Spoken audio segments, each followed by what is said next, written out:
explain his anatomy. Okay. Sir, this is the left atrium and the left ventricle. This is the right atrium and the right ventricle. Ito sir dati, kaya medyo lubak ngayon. Pero ito yung dati yung aorta. This is the aorta. Yan sir. And the septum which is here.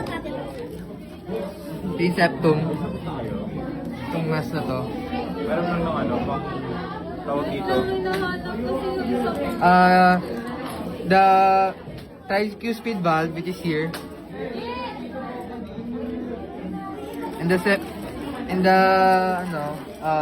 pulmonary valve which is here.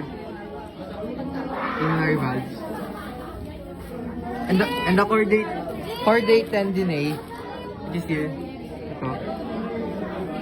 Ito sir. And the exit points of the vena cava leading to the right atrium, which is here.